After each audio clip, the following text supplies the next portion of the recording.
Well, this isn't as batcrap crazy as the previous episode, but there is so much to unpack in episode 5 of Severance Season 2. We get an amazing opening with O&D, which I'm not going to really linger on because I want to make a longer video on this, but wow, it is such a strong way to open this episode.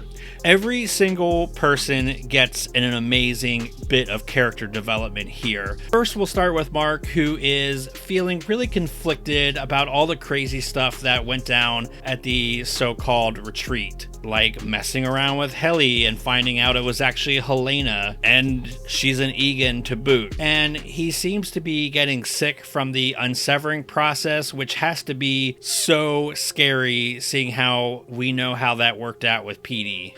And honestly, I think this is the most Audi-like Mark that we've ever seen on the Sever floor. He's rude, short-tempered, he's just not having any of it. And holy crap, y'all, that scene where he goes head-to-head with Milchick in the elevator, like, whoa. It's not that spectacular of a scene, but it's just so tense. We sadly say goodbye to Irving, at least we do in the sense of a funeral, which is accompanied by a watermelon bar, because of course it does. And oh my gosh, it is so heartbreaking for Dylan, who is far and away the most upset about Irving being essentially dead. Milchick gets a lot of amazing screen time in this episode, and to a degree, Natalie as well. Milchick feels like he needs to strip away his personality while also being othered, and I'm just gonna say this, my big guess is he's gonna defect at some point. Like, he might be a villain, but he very much has his principles. The scene in which he has to kind of rein in his usage of big words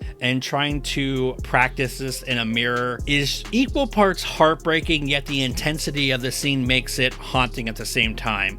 We also get some more conflict between Helly and Mark, which I will say almost skirts the line of soap opera-y, but thankfully the writing is sharp enough to never completely go there.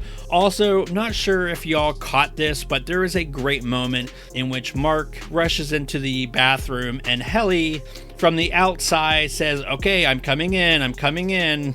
And this directly mirrors the scene in which Helly was in the bathroom in season 1, and Mark caught her yet again trying to smuggle in a message to her Audi. I love this swapped callback, and it's a nice little reward for fans like me who really pay close attention to this stuff. Rickon is now fully prepared to sell out with a Lumen-approved book. And it's so sad, really, because Rickon knows he is fully selling his soul to Lumen, but he's doing it because Lumen is going to pay him handsomely, and it's something he feels like he has to do to provide for his family. Irving and Bert's Audis finally meet, and I got some theories on this, so stay tuned for that video as well. But I like that we do get some time with Irving this episode, and the return of Watkins' character, Bert, which I love so much. This episode has an amazing balance of creepiness, brilliant wry humor, and drama and heart that never fully goes overboard. It gives us a chance to breathe after last episode, but also is no less entertaining. In fact, I'm not sure I would say that there's a single filler episode in all of Severance thus far, which is pretty amazing. But now I want to know what y'all think. What do you think of this episode? What do you think of this season so far? Please weigh in the comments, and hey, while you're at it, check out my Severance video playlist, and I will see y'all in the next one.